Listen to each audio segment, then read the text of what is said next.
Hey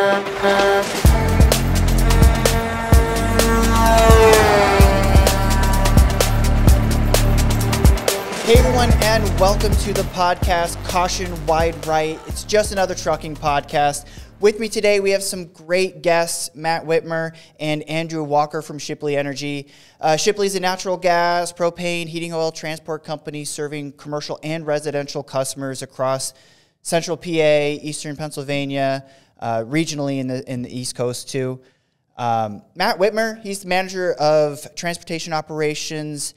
After working his way up from fuel driver, dispatch, and in his position today at Shipley. Andrew Walker is safety and environmental manager with over 25 years of experience in safety and operations in HAZMAT logistics experience specifically, working as VP of risk management at United Petroleum Transports, VP of HSE with Bridger Companies, also serving on the board of directors with Oklahoma Trucking Association, president of Oklahoma Safety Management Council, much more. I think on the safety council with ATA, National Tank Truck Carriers. Guys, welcome to the podcast. Thanks for having us. Yeah. So to start things off, Matt, we talked a quick little bit about your bio, but so much experience and background here. When you first got your CDL, I was curious, did you ever think you'd haul hazmat? No chance. If you would have told me 20 years ago that I was going to be driving a truck at some point, I would have told you were crazy. But no, never thought I'd be driving hazmat. The opportunity presented itself, something different than what I'd done in the past. And to this date, it's my favorite job I've had. Very cool. And what got you in the trucking industry? So I actually graduated college in 2008, had trouble finding a job with the mini recession we had going on, ended up with a company, a beer wholesaler, and started there just helping out in delivery trucks. And they actually they would pay you to train to get your license. Not in the sense we do it now. You could actually just get your permit and go out and drive. Yep. So got it that way, drove there for 6 years, and then ended up at Shipley. So beer distribution company, does that make you a beer aficionado? Do you have a favorot beer? No, I actually don't drink a lot of beer anymore. Much quality testing. Yeah, right. At the time, there was quite a bit, but no, not so much anymore. But that's fun. That's fun. And then from you were a driver for a bit, dispatch to managing drivers. I was curious about your experience. How was that transition for you? It was actually more seamless than you would think. I was already pretty computer savvy, obviously graduating from college and everything, so that helped me out. But knowing going out and driving the routes and then coming in and trying to make the routes goes a long way towards making an efficient schedule for not only the company but for the driver themselves too. So you have not only profitability but you have happy drivers too. Right. So that actually went pretty quick. We had a kind of a transition when I came into the office where a dispatch team of 6 went down to 2, being me of one of them after my first week. So it was a lot of hours, a lot of getting your feet wet. Felt like I had about 3 years of experience in about 6 months. So, but that transition and, then you have the rapport with the drivers because they know you've been out there and with them. They're going to be more likely to work hard for you because they know that you know what they're going through. So. Exactly. Very cool. Well, okay, Andrew, it's your turn. Andy, Sure. You first got into, or I was just curious, what got you first in the safety side of the operations, especially with the hazmat logistics? Well, I had started out, I got a job with a company called Seaboard, which is, you may see their things around. They have, container ships and containers and things like that. I actually worked on their agricultural side in western Oklahoma. And I was dispatching animal movements. I worked for Seaboard Pork, and we had a processing plant, 5,000 employees, and we raised all of our own pigs. So it was completely vertically integrated. And we had 900 trucks driving pigs around from farm to farm. And so I dispatched. I only got that job because I had a minor in Spanish. And more than 95% of the people that worked at Seaboard spoke Spanish only. Like it was just, a lot of immigrant workers and migrant worker types. Yeah. And you had to be at least functional in Spanish to get along there. So 2 days a week, 2.5 days a week, I would dispatch animal movements. There wasn't enough to do to keep you busy for 5 days. So they were like, well, why don't you go out to the farms and do safety? I didn't know anything about safety. And I did that for a few years and really polished up my Spanish skills. I ended up taking a job with a company called Grondike Transport based in Enid, Oklahoma, pretty big hazmat carrier. And I got a field safety job because I'd had some trucking with the dispatch and I'd had some safety, doing the farm safety stuff. And that's really how I got into it. I'm like Matt, if I went to college and if you had told me I was going to be a career safety person, I would have chuckled because I never wore my seatbelt. I drove, like a bat out of hell.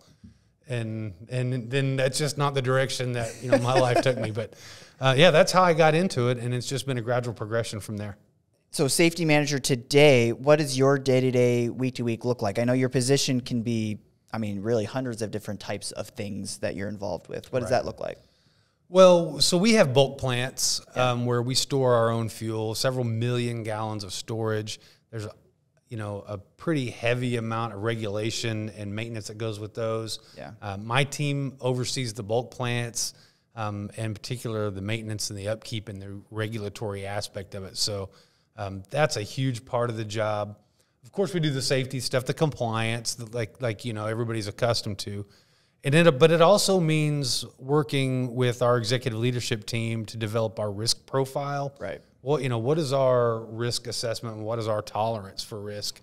Then I have to translate that into how are we going to address it with our insurance coverage. Yep. And so that's a big project. Like renewing our insurance every year is a 6-month project for me. Yeah. Starts in October and it just ends on April 1. And that's a hard deadline. So I spend a lot of time with that. With that also comes dealing with any legal issues that arise that involve, an injury or a loss or an environmental claim. Now, personnel issues, I don't deal with those legally, but everything else I get. So I testify, I get deposed, I do lots of fun stuff like that on a day-to-day basis. It keeps me hopping. And there's plenty that we'll dive deeper into. I am curious, hauling pigs and that background. There's a movie that we've been floating around the office for a while that I'm trying to get everybody to watch is Space Truckers, 80s movie where they haul square pigs. I was just curious, floating it out. Ever seen it? No. I haven't seen it. You could fit more of those in a trailer than that. Exactly. Yeah. It seemed like they're square pigs because they fit inside the cage, like they're a square cage. Oh, it's hilarious, but must-watch movie that I'm trying to pitch to everybody to go check out. But I'm sure somebody somewhere's working on that. We had geneticists and everybody working at Seaboard. It was a complicated system and it was amazing. Like you couldn't go to a meeting. You might be in a meeting with 3 or 4 PhDs and then a couple of veterinarians and then a pig farmer. Right. So it was a really interesting way to work. Now, and I'm curious too, so government's ending the COVID emergency requirements. You were both, I think in your positions currently when the pandemic hit. What was those 3 years like? So I had just taken my role over, so it was there was a lot of change. I remember preparing 15-day packets of materials for the dispatchers just in case we needed it, and turned into 2 of my dispatchers now full-time remote. It was difficult, especially learning the job, taking over that role, and we had just brought somebody in to replace me and trying to get them trained up during COVID and that dynamic, and then trying to make sure that we had enough work because nobody was driving, so delivering gas stations and all that, we slowed down considerably. So it was difficult to navigate, but I was still getting my feet wet at the time, trying to learn as much as I could about the new role, and it was challenging to say the least. And it was hard working with drivers during that time. Really, not just working with drivers, but we had a pandemic team, and I'm responsible for our pandemic plan. And when I started with Shipley in 2017, but in this position in 2019. Okay. Right before the pandemic. Right. And, I had it on my list of to-dos. Let's update we called it a bird flu plan from the old days. And I was like, I don't know that that's a big, huge priority. And lo and behold, man, I wish I had done it. I ended up doing it like hurried version right when it started. But we put our pandemic team together. And one of the immediate challenges that came up, particularly when it came to the vaccination, was, what position do you take? Right. Because ideally we want people to get vaccinated so they can come to work and do those things, but you cannot account for the philosophies and the beliefs of every, you can't, there's no one size fits all. Yep. And the question that constantly came up was, what do we do policy wise with our company and our team that doesn't alienate half of them? You know, and we were really, really legitimately afraid that if we made the wrong decision, we could lose 50% of our drivers. Right. And that is, you know, a death knell for a company. You can't lose a big chunk of your drivers like that. So we spent many, many hours in discussions about what we're going to do and how we're going to approach it. We ended up trying to incentivize people to get the vaccination. So you get vaccinated, you get an extra day of PTO or something along those lines. Right. But never punishing people who opted out. Right. So in that way, we kept our drivers, were able to keep going. But man, it was a tough time, unprecedented. Nobody had any experience at it. Mm-hmm. Yeah, yeah. I mean, that's the same thing. I mean, it just even home life in general was just crazy. So just managing on the, and you guys manage. I mean, there's what, like over 100 CDL drivers, potentially another 100 or so non-CDL drivers or safety positions out there. I'm curious. So today, our CDL school, we have a job board at cnstrains.com, and we share your job postings on our site as well. And I was curious, what should drivers, like, why should drivers look into Shipley, working for Shipley, and what are the credentials, or what does their resume need to look like to be able to work there? So on my side, where we do all the Class A tanker trucks, first things first, when I'm interviewing a driver or a potential candidate to be a driver, I want to make sure, honestly, I'm trying to find out the culture. We have a good group right now of drivers, and world class is what word we always use. And they're just, from top to bottom, always willing to go the extra mile. And, you know, whenever we have somebody new come in, I give them a list of all our drivers. I said, you can call any one of these guys, and they'll put you in the right direction. Yeah. You know, whether it's trying to how to get into a station or, you know, issue with the trailer. I said, these guys will be able to help you out. And they just do an incredible job. So after the culture fit, obviously, like, what kind of experience do they have? We don't necessarily look for people that have fuel experience, because we almost prefer that they don't. Because then you can train them. They might come with bad habits from other companies that you can't coach out, or be more difficult to coach out. Yeah. We prefer people to have driving experience, being that it's HAZMAT. It's, you know, a lot of liability on the line, but we'll take people that don't have experience. And we actually just had a career IT professional transition over, and he's got the right attitude. He checks all the boxes. It's like, well, we can work with that. You know, we'll take somebody like, you know, a mold of, you know, ball of clay and mold them into what we want. And, you know, so that's where the culture piece, and then, you know, a little bit of experience if possible. And then we're not afraid to take chances on people that don't have an industry experience. Like, you know, when I came in, I didn't have it. So they took a chance on me, and it, you know, worked out. So I'm always willing to take that chance on somebody else. And from the safety perspective, first of all, I mean, at Shipley, we really do follow this rule. Like, safety has complete veto power over anybody before they get hired. So if I or someone in my department takes a look at your background and says, no, these things are a problem, it's a no, then it's a no. Right.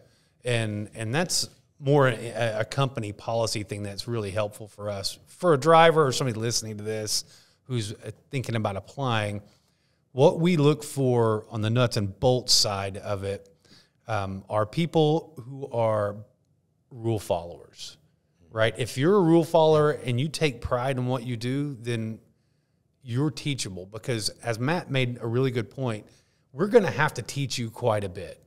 And what we can't have happen is somebody who's not a good learner, or, I mean, it doesn't mean you have to be a book smart person or a classroom type person. Matt and I both went to college, but many, many people in our company did not. Right.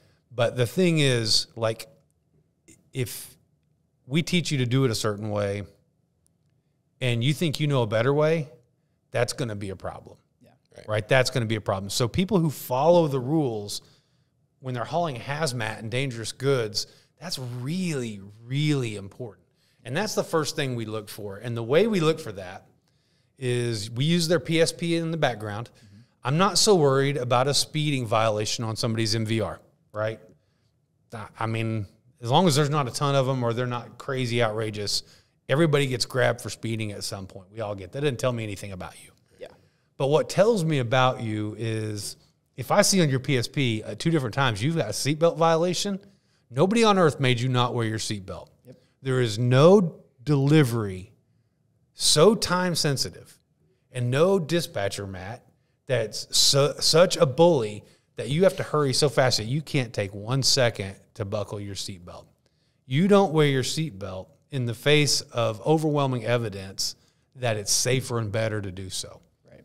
If you just can't do that, that tells me that you probably think you're going to do it your way and your way's better. And when we're telling you how to handle 8,000 gallons of hazmat, you know, we need you to really understand this is how it has to be done.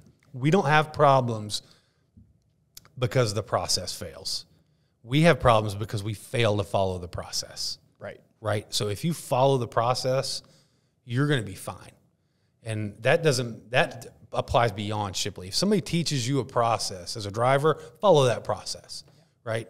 Because if you're looking for a better way to do it, inevitably you're probably looking for a faster way when you should be looking at a more thorough way. Like it's qualitative versus quantitative.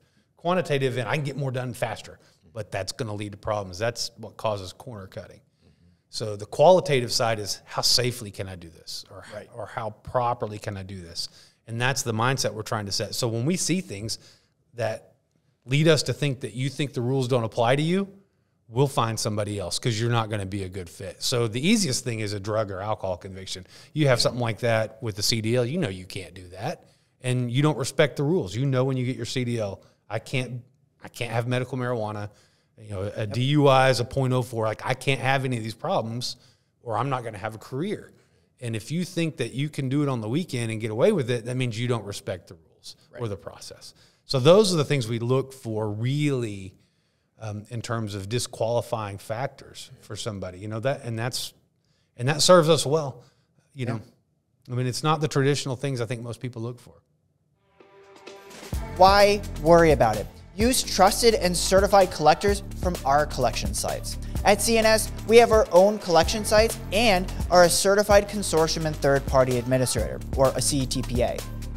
Our experts ensure that all DOT rules and regulations are followed, including the implementation of random drug tests for you and your drivers, updating your company drug testing policies, record retention, and document purge management. We can even help you find which drug test site to go to anywhere across the U.S. So join our consortium today. For more information, contact us at 800-551-9816. We also help with oral testing and customized policy development. If you have any questions or want to learn more, click the link below or visit us at cnsocmed.com to learn more. I'm curious too, so if they eventually get through that pre-employment process and you have the onboarding, you mentioned a little bit, Matt, about the company culture side of it. How do you build company culture, especially through that onboarding process? I like to find out what they like to do outside of work too. Yeah. Talk to them about people, you know, see what they're, you know, they're single, family, and those factors don't decide whether or not they're a good driver, but just see what they're about, see what they're into. If, you know, if you find out they're into a certain activity, then maybe you're maybe you're not as likely to bring them on board, or there might be a risk factor. Mm-hmm. You know, different avenues like that. You know, how do they talk? Do they show respect? You know, are they going to get along with the dispatchers, the team? Just how are they going to fit within that, being that a key in the cog, basically? So, yeah, culture's a tough thing, and pandemic was the other thing that really made culture tough. Yes. For us. It was people working from home. We literally have half as many people at our corporate office as we did prior to the pandemic. We have more people working for the company, but just less in the office, and so. The things that we would do to build culture in that situation, we don't necessarily get to do. But I agree with Matt. Like we want to get to know you and to know about you. And there is true, honest, sincere care from starting with our owner, Bill Shipley, through our executive leadership team. They really, truly do care about you, and they care about your work-life balance. Like that's a shock to say that our CEO cares about your work-life balance, and he does not want you to work yourself to death, and he wants you to be there for your family. So we try to do all the things that everybody else does. We have, truck driver appreciation week and cookouts and recognition and all those things. That doesn't make us stand out from anybody else. I think when somebody runs into a challenge and they find that Shipley is there for them, which does happen, then that's the eye-opening experience. And I hate that someone has to, have some kind of hardship in life before they realize how good they have it at work. Yes. But there's no other way to really create that. No. And I think my job prior to here, it was much different. It was a small family-owned business, but at the base of it, they didn't care about the people. And that's true. And then you come to a bigger company like Shipley, and from the top down, they really do care, and me, intrinsically, that's how I am anyway. But you push that along to your drivers. Like when I have a conversation with them, one of the first questions is, how you doing? How's your family? Yeah. And that keeps people here. I feel like it helps keep people here because we do care about you, whereas, at some of the bigger companies, you might just be a number. And Shipley's a bigger company, don't get me wrong. But internally between each department, it feels like a smaller company. It's broken down to where everybody can hopefully get that hands-on, one-on-one experience and feel like they're part of something and not just a number. And that's awesome. Like you said, especially for a decent-sized company. Driver retention, the biggest reason that people complain is either communication, not having your back, being a number, are sort of like those three main things. So it's awesome to hear, the praises coming from your company. You've mentioned to me off camera that you've got drivers that have been there for many decades. We have some 50-year drivers. Yeah. More than a handful of 30-year drivers. Yeah. This isn't true anymore because we've grown, so we've added some people. But 2 years ago, I could tell somebody when they came on board that we had more 50-year drivers than 1-year drivers. Right? Wow, that's crazy incredible. To think about. That's not true anymore because we've grown quite a bit in the last 2 or 3 years, and we've had to expand and hire some more people. So we do have some newer guys. But that was a true statement, and it's hard to believe. And you talk about the things that drivers find important. We start with the blocking and tackling, like the 101, get their paycheck right. Right. Oh, seriously. We start with getting your paycheck right, and you never have to worry about whether your paycheck's going through, you're going to get paid. And then if you have any questions, there's always somebody there. We do have I call it smile and dial. We have a smile and dial policy kind of at Shipley. Anything that you don't know about, anything that you're out there, you don't know what to do in a situation, or you're not sure if this is where this fuel goes, that whatever it is, that doesn't seem right. You're making delivery to a house and there's a dog in the yard. Like anything you don't know, smile and dial. Pick up the phone and call. And the Shipley point of view is you're not bothering us. We're here to help. We do this as a team. And it applies to their home life and their benefits and their job. So, I think people get comfortable with that. And if that's what they're interested in, then they find a home at Shipley, they stay, they don't leave. Very cool. Very cool. And I know a lot of drivers or potential people getting into the industry, one of the things they love so much is the truck itself, the new trucks, whatever it is. I did see on your website, Shipley's committed to offsetting 50% of operational carbon footprint by 2025. I was curious on the truck side, how's transportation helping with that process? We actually have 5 of our trucks are CNG. Yeah. Compressed natural gas. They present their own challenges, but it's great to be able to know that we're helping with that, that carbon footprint a little bit. They present some challenges where we have to route them a little different. There's only three areas we can get, or 3 stations we can get fuel at in the central Pennsylvania area. One in York that we own and operate, one in Lancaster, and then there's a truck stop in Carlisle where we can get fuel. Yeah. So it really presents some challenges. You got to make sure that we keep the guys within 300 miles or less, or make sure they're in one of those areas that they can get fuel in.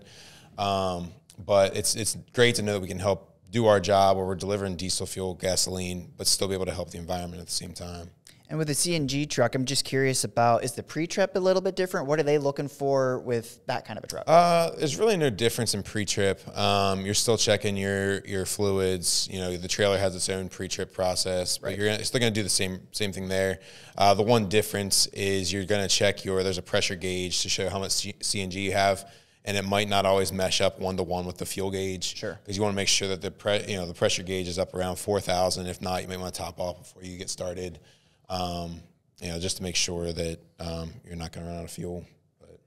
And does that add extra weight to the truck as well? Does that limit? It does actually. What you can haul? Yeah. So it takes down our hauling capacity from about 8,500 gallons, give or take, to 8,200 gallons. Okay. And in Maryland, we can only do 8,000 gallons. Oh, interesting. So there's a regulation within Pennsylvania that you can get exemption for a CNG truck to haul that extra 200 gallons.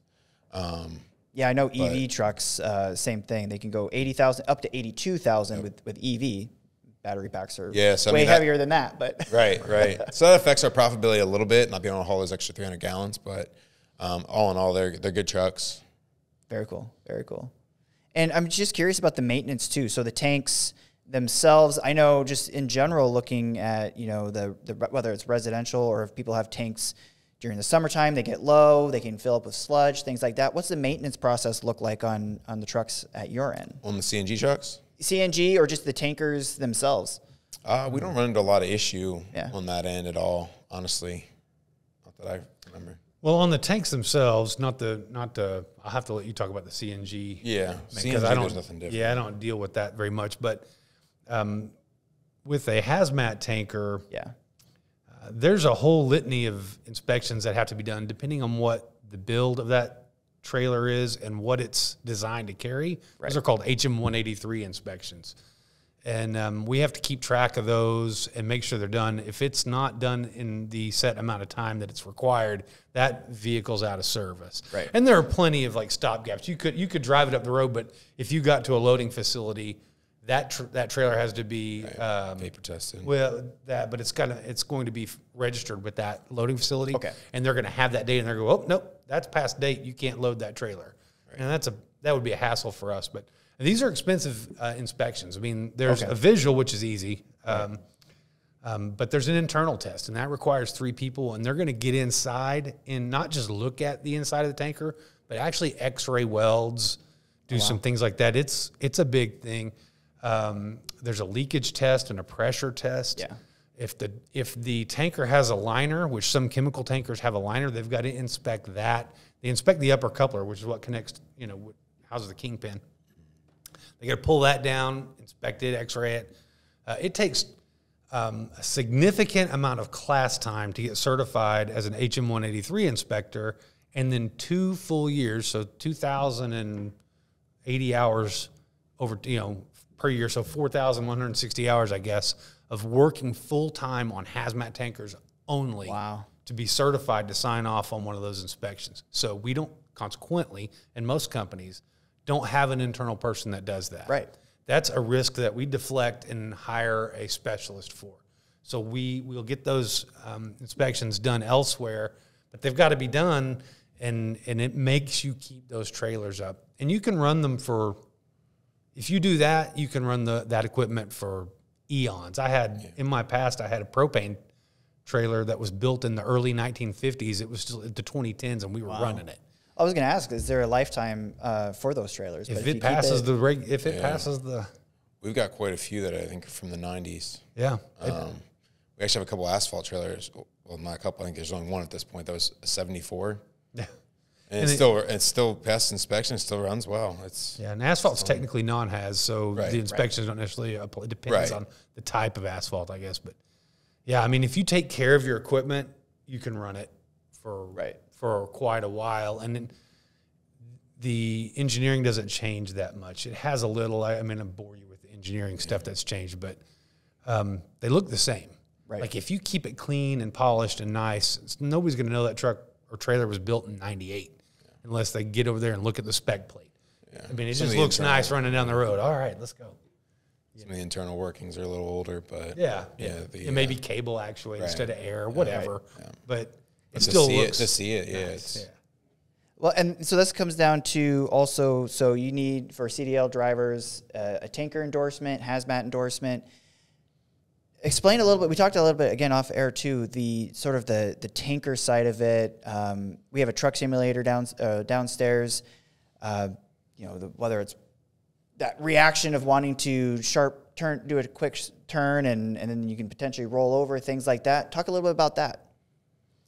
So the biggest danger spot really with a tanker, and you hear this a lot when you're prepping for the test, is slosh and surge. Yeah. And if you don't know how to shift smoothly, and I had a CDL for 15 years too, and I've driven and owned some trucks and been an owner-operator, so Matt and I kind of have a little of that in common. But he's way better than I ever was. But if you don't know how to shift properly, and if you get to a 50% loaded level, that's the most dangerous position, right? So 100% loaded, you should never be 100% loaded because you need to leave a little headspace. But 100% loaded, the slosh and surge isn't as powerful because there's nowhere really for that product to go. Yep. It can't move forward and backward or up and down the walls very much. But when it's at 50% loaded and you brake hard, it all comes forward. It can knock you right through the intersection, even though you've stopped. Yeah. Or if you make a curve, inevitably what happens to guys and girls is they make a turn, and if they turn the way they've always turned in their personal vehicle or maybe even in a box truck, they have a tendency to break through the curve. And if you break through the curve in a tanker, you're in trouble, right? Because as you continue to brake, that product slides at the side. So what we have to teach people with a tanker is a good practice no matter what you're doing. Slow down a little bit below the speed you're going to take the curve before you get to it, and then gently accelerate through the curve. And if you do that, you will manage the slosh and surge.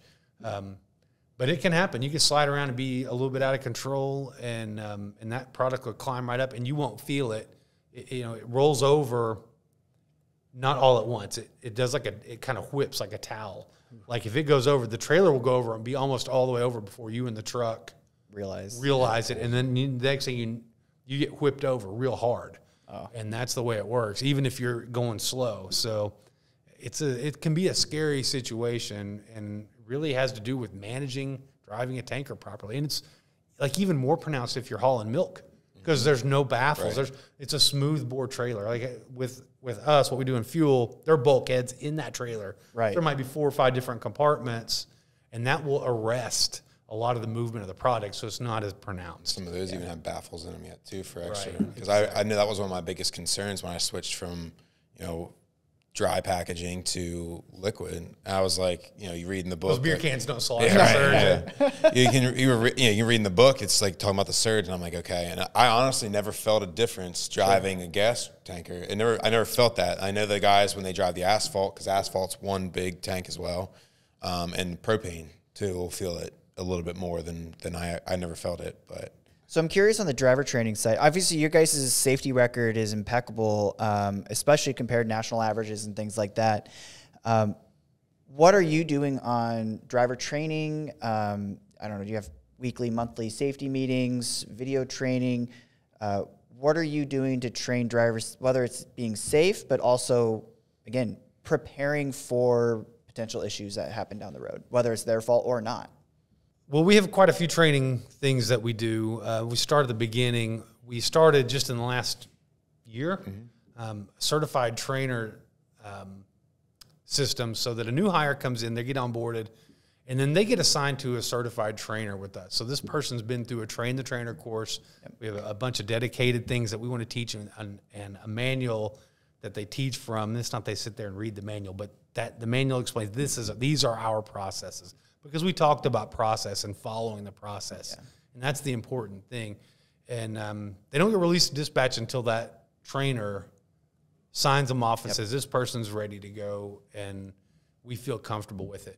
If that trainer says this person can't do it, that trainer doesn't get questioned. We don't. We do have a process where we'll put them with another certified trainer to verify, just to take out any personality issues or whatever the case may be. But if our trainers tell us we don't have faith that this person can do the job, then we're not going to operate that person. I have a nightmare story from my past where a company I was at did not do that, and it resulted in the fatality of the trainee, and because the trainers got overruled, and it wrecked some lives. It was a really, really difficult situation. So, we don't want that to happen. We're not going to let that happen. Beyond that, we do some ongoing training. We do a big training class every year because we tend to be seasonal with our residential delivery. Matt's not seasonal, but the bulk of our deliveries are. So before the season starts, we'll have a big 4-hour training class every year that everybody goes to, even Matt's guys. We do probably once a quarter, some specialized training of some kind for those that, depends on who it is that may need it. There's always some ongoing training that we're doing. We will do it internally. We'll bring outside, subject matter experts in. We'll bring a DOT officer in to teach. That's cool. Or we'll bring in a crane operating expert to teach, because our propane technicians are lifting propane tanks with cranes, and and that's in and of itself very dangerous, and it's not a skill that I have. I couldn't teach it. Right.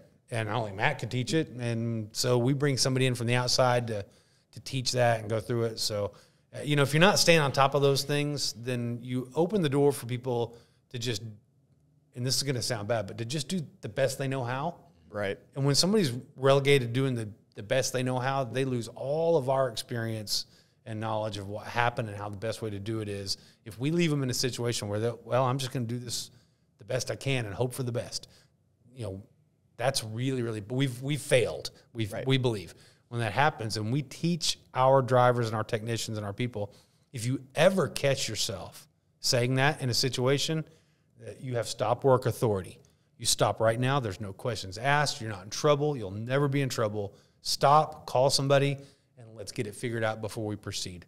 And that makes a big difference. So guys feel like maybe they don't know what to do. If they know that without any repercussions, they can stop. Yeah. And we're going to help them, then that's good. There's still some folks who, or try to be self-reliant, and we always ask, why did you just, we had an issue this week. I don't want to go into it because it's horrible. But, nobody's hurt or anything, but expensive. And the guy, all he had to do was stop and say, I'm not sure what I'm doing here. Right. But he didn't. He guessed. Mm-hmm. Yep. And the results were catastrophic. So, if you don't know, just stop and ask somebody.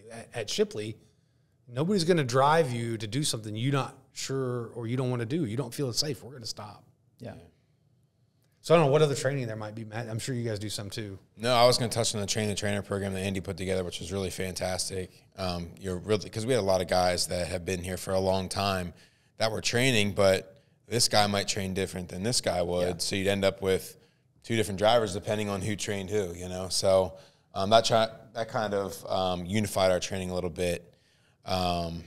Going back to what you said too, though, about like the delivery processes and, making sure they have somebody to call. I ran into that instance when I was driving where I got to a tank. I wasn't sure it was going to fit. And, you're taught early on that no matter what a dispatcher puts on a load, whatever, it comes back to the driver if you end up with a spill, with an issue. Does.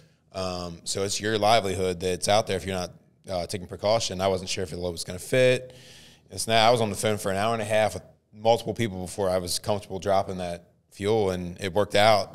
Talked to a driver who had been there multiple times in the past, and but just giving those guys, making them understand, like, hey, look, don't be afraid to call somebody. Like, don't just do it because I think so. Like, we're not dealing with nacho cheese or anything. We're dealing with gasoline. You can't just put this all over the ground. Yep. It's it's. Matt, I got 1,000 gallons of nacho cheese on the ground over here. So it's bring some chips and some absorbent. Right. So they need to be conscientious of what they're doing out there and make sure that they feel that they have that comfort that then they can call somebody if there's something wrong. And so this is what Matt's really good about, because if you're going to have that be the way it is, like if we're going to tell guys and mean it, call me. Right. When they call or talk to you about anything else, or they need to talk to you, you can't be a jerk. Mm-hmm. Yep. Like they can't see you coming and this definitely applies to safety. They can't see you coming and want to turn and go the other way, right? Because, oh no, here comes that Witmer guy. Oh, he's going to browbeat, or management by nagging, or whatever the case may be, or safety. We always say safety is a resource, not a police force, right. So that we're not like doing that to guys. Because if we do that to them, if Matt doesn't treat his guys with dignity and respect that they deserve, yes, when they need to call him, they will not. And so for us as a philosophy, as a company, is that we treat people really, really well because we want you to call when you're not sure. And we don't want any barriers to that. Right. So, and a barrier to that is, driver thinks, Matt's a jerk and doesn't want to talk to him. Right. We can't have that. And that's where having a great driving team comes into play too, because there's going to be sometimes I've been out of driving here for 6 years now. So there might be a question for a driver that they're going to know the answer better than I do about how, what the tanks are at that station or whatnot. And you can call drivers that are off shift and they're like, yeah, I'll call them quick. They're the experts out there really at the end of the day. So having those guys available to be like, be a resource for these guys and not, help the next, generation, quote unquote, along. Like it's a big deal. It's great to have that type of team behind us. So I'm curious, as a safety net, especially on the transportation side, is there safety technology that you use in the trucks? I know a lot of long hauls, they might use forward-facing, backward-facing cameras, other equipment, whether they use it for training, even telematic devices, things like that. What do you guys use? We have forward-facing and driver-facing cameras. Yeah. We use, what was it, on the other side, OmniTrax? Well, yeah, we have Motive on our transport side and OmniTrax on our residential side. Yep. So we don't love that we have two different systems, but we're stuck with that for at least a couple more years, and then we'll reconsider what we're doing. But we go out of our way. First of all, we reward them for doing things right on the camera. They get an extra bonus if their performance on the camera is over a certain level, and then by the same token, what we really never ever do is browbeat them with what we see. I mean, it's easy to sit there and say, "Oh, we want it to be game tape," and we do. Right. We want it, but sometimes it's hard to take a look at that and go, I don't want to send this to a driver and say, hey, this is such a nitpicky little thing. We really pick our battles. It's a fine line, right? Right. And so, and it's hard to convince guys that, we really have your best interest at heart with this camera, and we're protecting the company and we're protecting you, because that camera is going to be either your prosecuting attorney or your defense attorney. And the difference in the two that determines that is you as a driver. But I get it from a driver's point of view. It's invasive and it's a change. The older drivers do have a bit more of a challenge with it, but that's the way the industry is going. Especially insurance. Oh, I mean, litigation. We can't ever change it. That's the thing. So, how we manage it with those guys is Matt he's got to really, have a soft touch with it. Yeah, it's tough because you can't do it in a way like Andy said. I try to tell everybody when I first started, look, I'm not picking on you, but this is what we need to work on. Even a 20-year guy is going to have flaws that can be corrected, and that's where the coachability we talked about with recruiting really comes into play. You got to be open. And one of our newer drivers, he's been one of the most receptive people to his different issues. He'll pop up and I'll say he doesn't have a seatbelt on. He's like, I have my seatbelt on, you can see it, and he's buying into it. I've had more guys call us. We switched camera systems recently, and we've had more guys call and say, hey, look, I saw this on the camera, whereas they didn't get that before. It didn't go to their phone right away, where now it does. And they'll call in and say this issue. That driver specifically constantly have seatbelt issues, even though he had it on. He bought a silver reflective thing now that goes so he can make sure that he's not getting seatbelt violations, which we can expunge those too. If we see that it's something that's not there, but no, it's the technology that they're coming up with for some of these things are, it makes us safer, but it does, we talked about not make sure they don't feel like they're picked on too. Right. So it's that's totally fair. And we're not doing this yet at Shipley. We will at some point. Done this with other companies in the past. When we put cameras in trucks, we put cameras in offices. Oh, fair. There's not going to be a camera in the CEO's office, let's be honest, but there'll be a camera in common work areas or certain areas, because one of the things that always comes back to you is, well, you don't have a camera. Well, yes, I do. Yeah, we all do. It's the same thing with commercial professional drivers versus just everybody else on the road. They should have a telematic device too. Maybe they should have speed limiters too. It's a fair argument. Yeah. I mean, you think about some of the people out there driving, and we know that a vast majority of the events that happen between a four-wheeler and a truck are the fault of the amateur driver. Right. Yep. We've only had 3 DOT accidents in the last 3 years, and all 3 of them were blatantly the fault of the other vehicle. Yep. Run directly in the back of us, run directly through a stop sign and hit us, do something where we're just in the wrong place at the wrong time. And that's where that data queue process comes in. And some of them you can data queue and get removed, and some you can't. And that's fine. But, we because we have a CDL, I tell drivers this all the time, because you have a CDL and because you're the professional, whether you like it or not, you have an obligation to look out for the other person on the road because they're an amateur, and driving for them is a means to an end. It's to get from point A to point B, and they don't think about how they drive. Yep. They just are getting there. But you're a professional, and you do think about how you drive, and it doesn't make you responsible for everything that happens, but you need to view it as your responsibility to take care of them on the road as well as yourself. Sometimes you can't. But if you take that approach, you find yourself being more courteous, managing your space better, doing all the things that you need to do. And that's really important. And it seems easy, but it's not. It's not. When you're out there 70 hours a week as a driver, that can be hard. Yeah.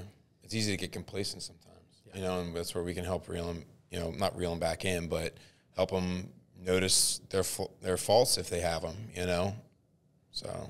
No, that's a perfect point.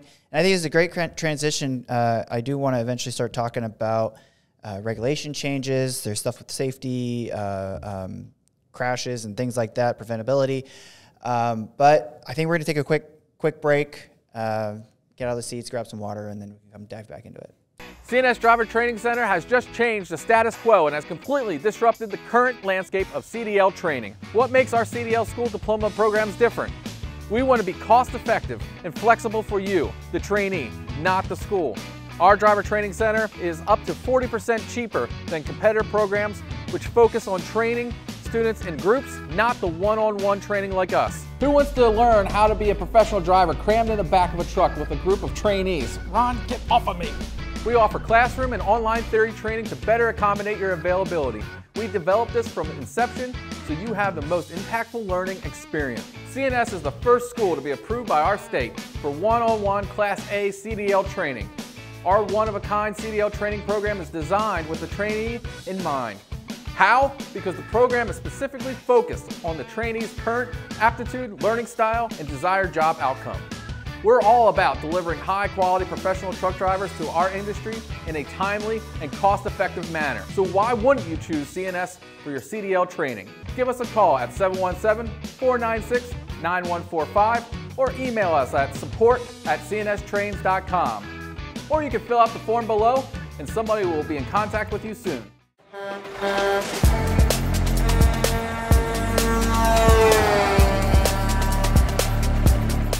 So as far as, whether it's safety, drivers, you got the DOT regulations, FMCSA, a lot of regulations out there. Obviously, HAZMAT adds another layer of regulations on that. Again, whether it's safety record, crash, and inspection records, you guys are doing amazing. How do you look at FMCSA? What's your perspective with those? With the organization and with regulations in general? So the way we approach regulations is this.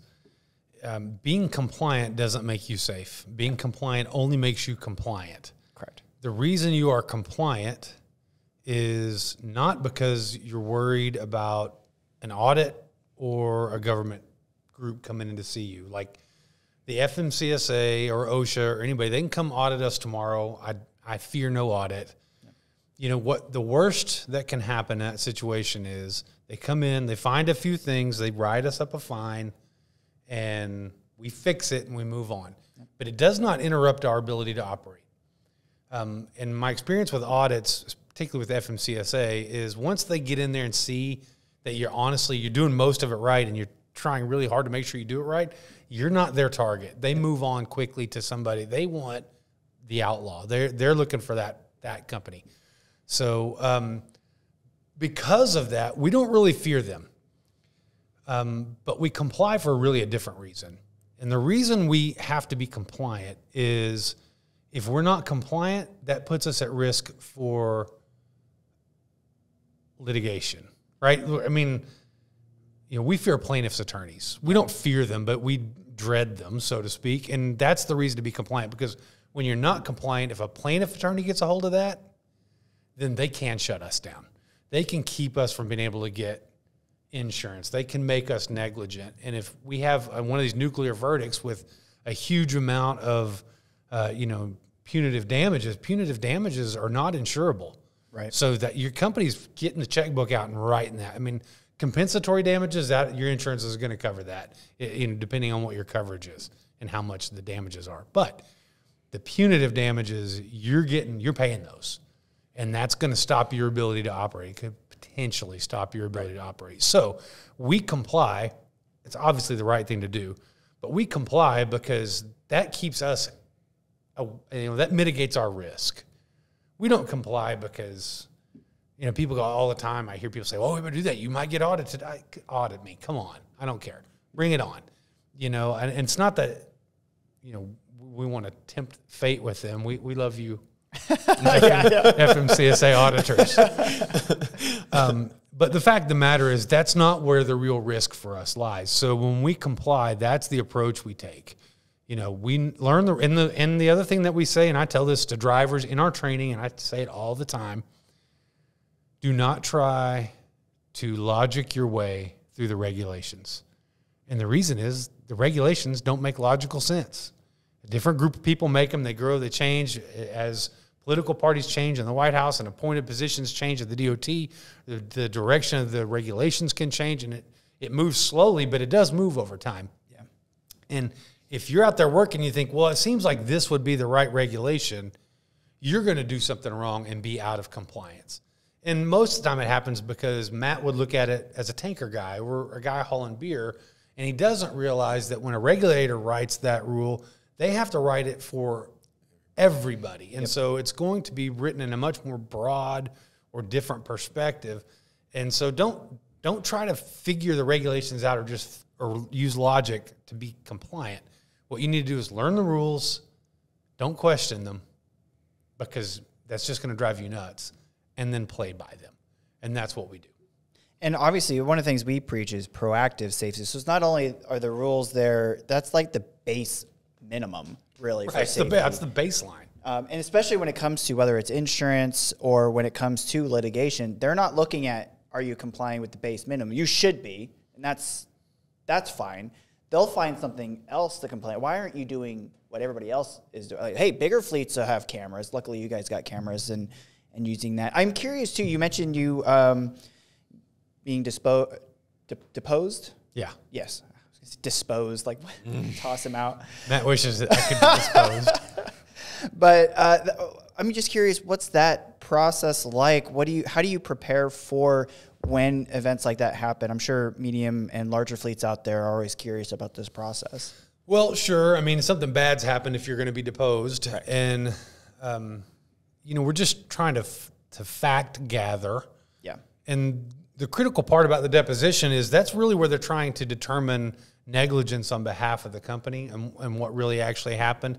And so, when you're talking about risk management and the litigation side of it, as important as the regulations are your company policies. Because if you don't follow your company policies, you make yourself negligent. Yep. And, we always talk about innocent until proven guilty. That's the criminal standard, right? Well, the civil standard for negligence is known or should have known. So the question that we have to ask each other all the time, and Matt and I, we do this exercise. Hey, did you know or should you have known that this guy's a problem? Because if you have to answer that under oath, then guess what?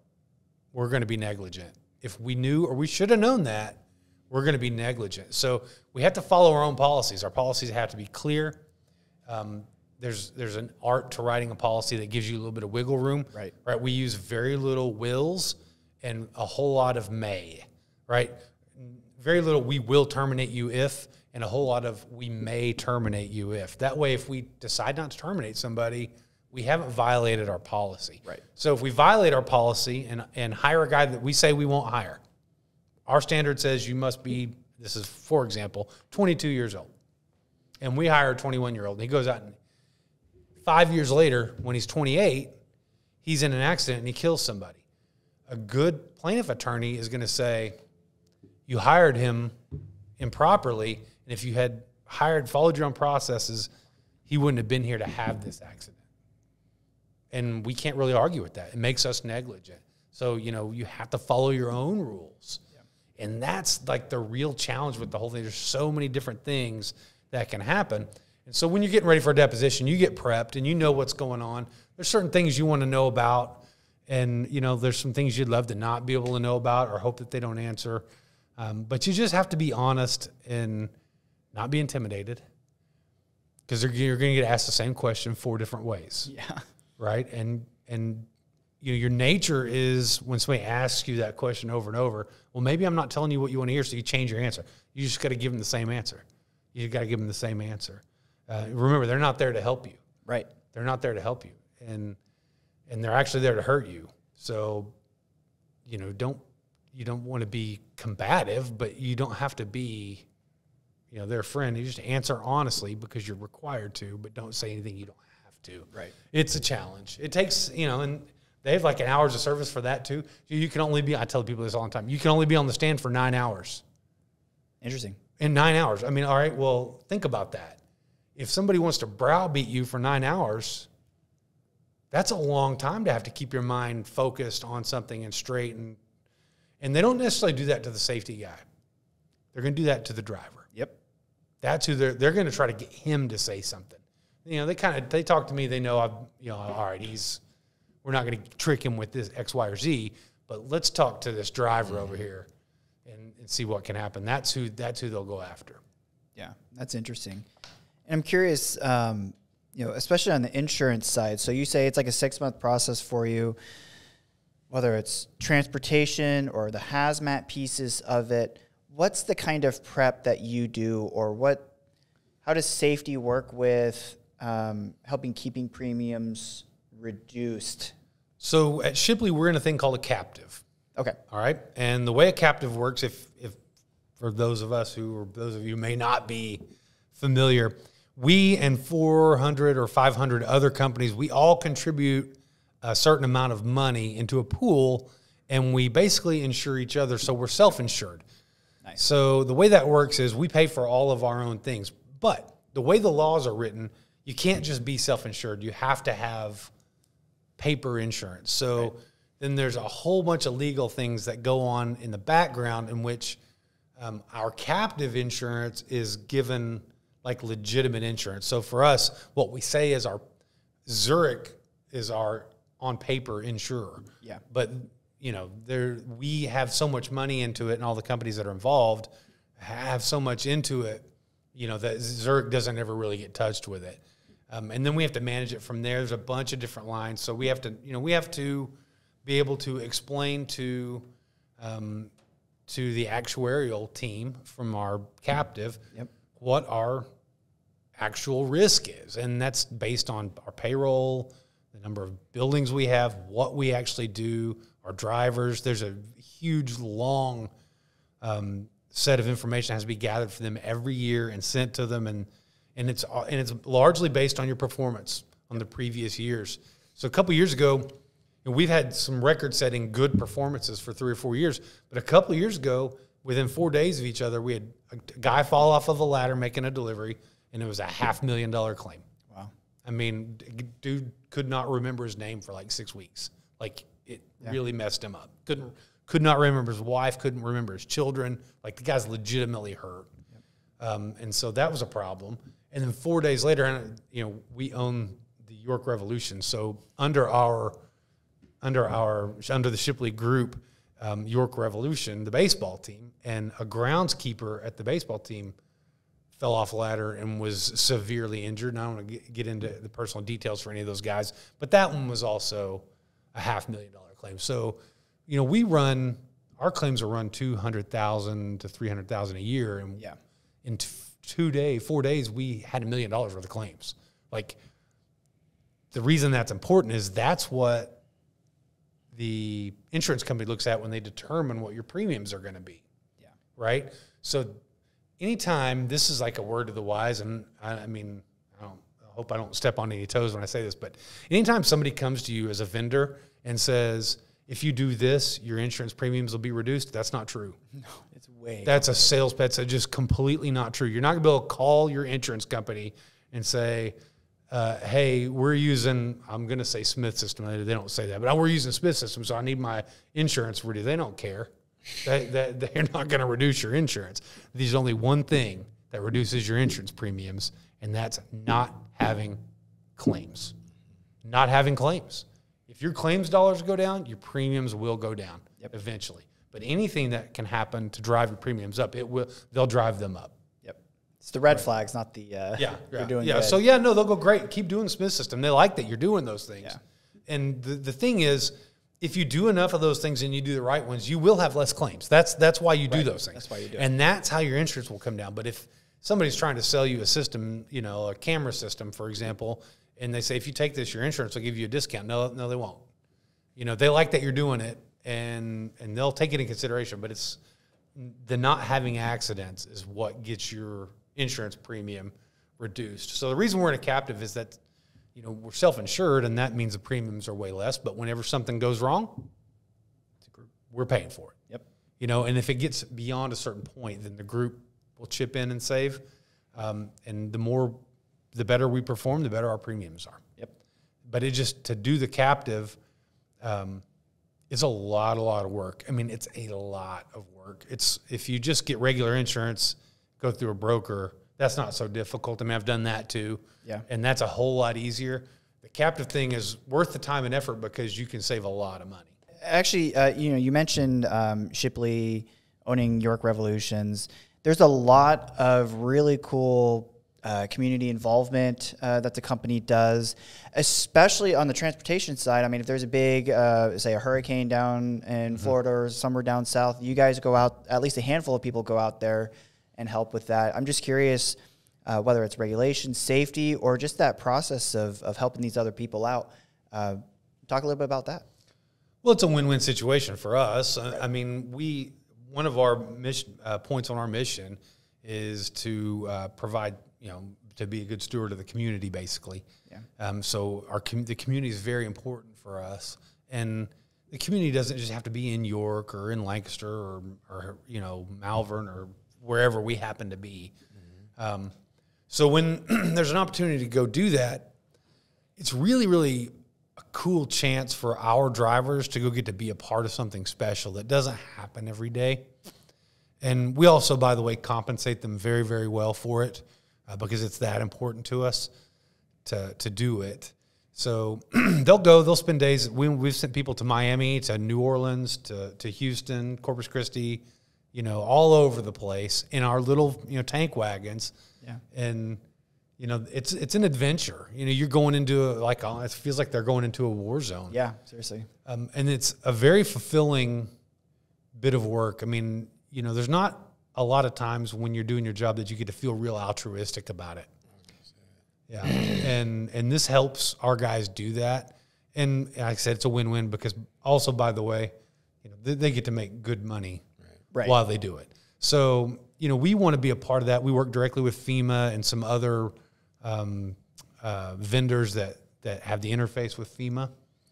And we go down, we sell fuel, we take fuel down, then we haul as much fuel as we can. Most of the time we're working directly for the military when we do it. So those are the things that happen. And it's just the guys that come back, they have great stories to tell. It's a life-changing event for them. Yeah. And the first year we did it was 2017, and I had to beg 4 guys to go. Oh, really? Right. And we got them, they went. The last couple times, people are coming out of the wood. Guys who work in the office who still have their CDL are like, I want to go.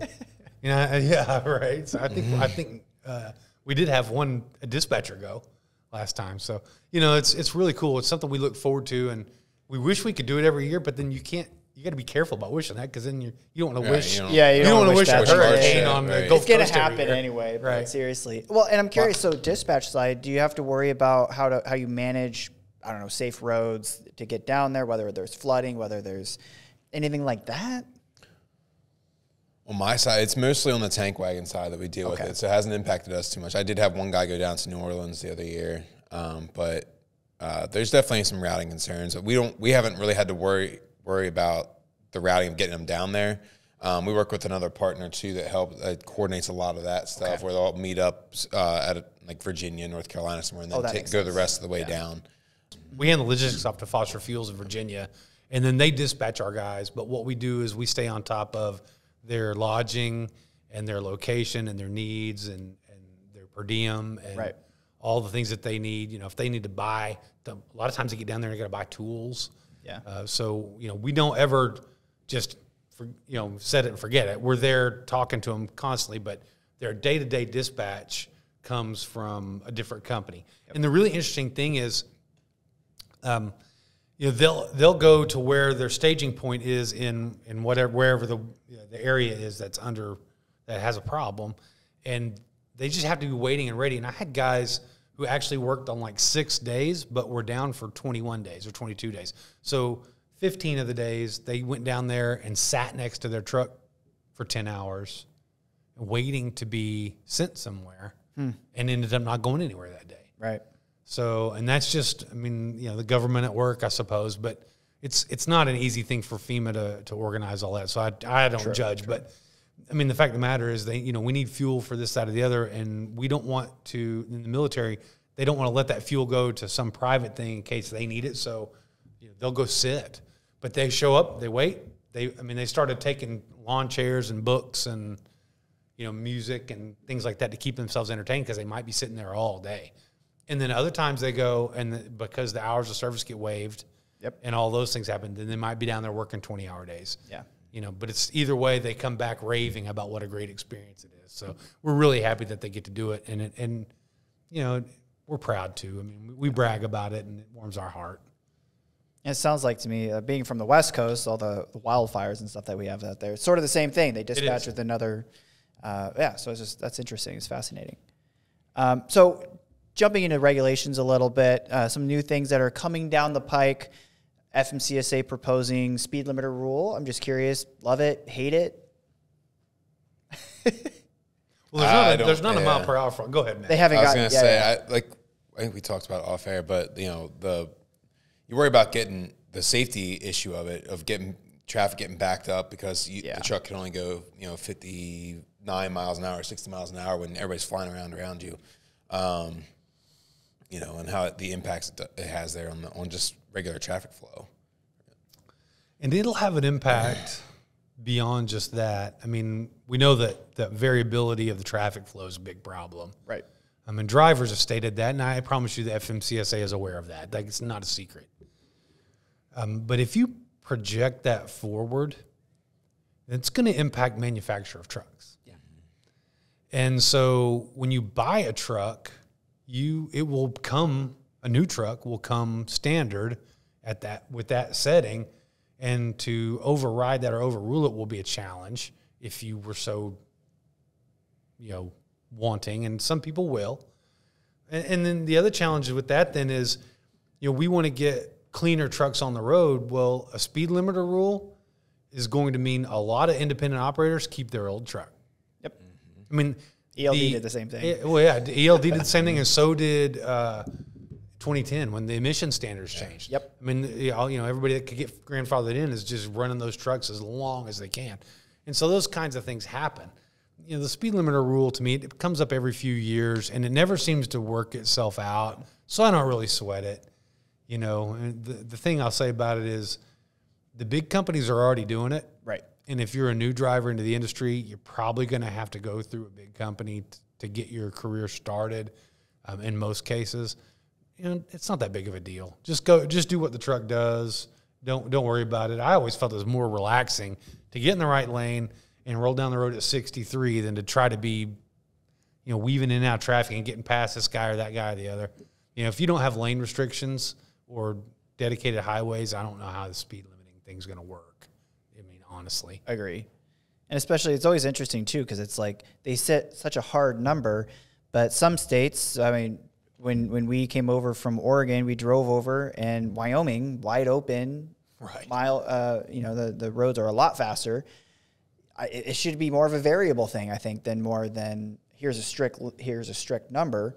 So it's just, I don't know. I just feel like the approach, while I understand where they're coming from, I think, one, drivers should know, again, whether that variability, what's the traffic going, that seems to be more safe. And then two, if you want to get better miles per gallon, you're going to be going slower anyway. So it's like, if you already care about that, you're already going slow. Yeah. We teach our drivers to drive slightly slower than the flow of traffic. Yeah. And that's what we want you to do. If you're going too fast or faster than the flow of traffic, first of all, it takes you longer to stop. And then you're always closing. If you're going fast in traffic, you're always reducing your following distance. Right. So that's a double whammy. So that's why if you're going slightly slower than traffic, you're always extending your following distance. That's good, right? And you don't need as far to stop. So, but we don't want you to be a hindrance to the people around you. And if there's a speed limiter rule, I promise you there's a driver out there who's going to swing in the left lane and create the rolling roadblock. Yep. And there'll be road rage incidents, and there'll be things that happen. And I mean, it's not going to be Armageddon or anything. Right. But it just doesn't seem like, we talked about the one size fits all. It doesn't really work for our industry. It's so varied with the different niches of like tankers or animal movements or whatever, whatever the case may be, right? Right. And you can't just say, well, everybody do this and it be workable. Yeah, that makes sense. All right, well, hey, guys, thank you so much. We're going to wrap it up here. A lot of great information that we were chatting about, and thank you all for coming. If you guys have any questions for them online, write something up in the comments. We can pass it down, and I'm sure they'd be willing to try to answer any of your questions. If you've got questions on whether it's regulatory changes, or if you want to pay attention about other new things that are coming down the pike, be sure to subscribe, like the video, share it, and give Shipley a thumbs up. They got a YouTube channel as well. They can be found on social. And if you are looking for a trucking career, check out cnstrains.com. We have their job postings there. I'm sure they have job postings on their website as well. And yeah, thanks for joining us, and stay safe out there.